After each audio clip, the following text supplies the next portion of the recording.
Assalamualaikum warahmatullahi wabarakatuh. Perkenalkan, nama saya Imro'atus Suktavia dengan NIM 213011064. Di sini saya akan mempresentasikan mengenai mata kuliah Filsafat Ilmu tentang tokoh Frederik Agung atau Frederik II. Jadi saya akan mulai dari biografi Frederik Agung.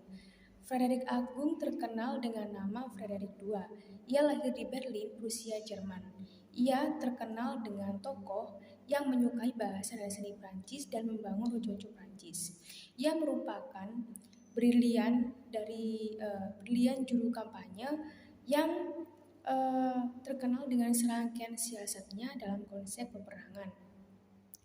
Sejak awal pemerintahannya, ia terkenal sebagai komandan militer tentara dengan reputasi tertinggi.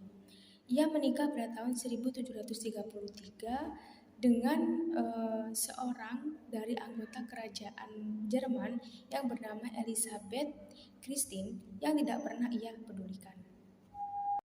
Kemudian yang kedua, saya akan membahas mengenai kebijakan dalam masa pemerintahan Frederik Agung atau Frederik II. Jadi, Frederik Agung itu terkenal dengan kebijakannya dalam konsep sosial dan ekonomi. Menurutnya, kerajaan itu sebagai tugas yang harus diteliti. Kebijakan pada masa pemerintah Frederik Agung: 1. Menyejahterakan rakyat. 2. Memakmurkan rakyat. 3. Memberikan kenyamanan pada rakyat. Dan yang terakhir, bersikap efektif dalam suatu hal. Frederik Agung menganggap bahwasanya seorang penguasa dapat dikatakan sebagai seorang penguasa yang baik jika dia dapat mengendalikan pemerintahan. Seperti itu.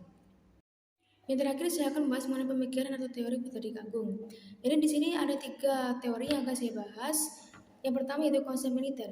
Konsep militer merupakan teori atau pemikiran yang lebih cenderung atau berfokus kepada penerapan ide-ide dalam perang Prusia, atau yang pada saat itu Frederik Agung menganggapnya memiliki tingkat keberhasilan yang tinggi.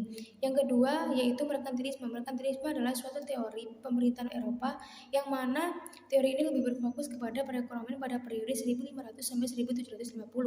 Dalam sudut pandang Robert, teori ini dianggap sebagai teori yang paling tua dan paling penting dalam konsep perekonomian internasional. Yang ketiga adalah despotisme. Despotisme merupakan suatu teori pembangunan dengan satu penguasa, baik secara individual maupun oligarki. Oligarki di sini bisa diartikan sebagai sistem pemerintahan yang dijalankan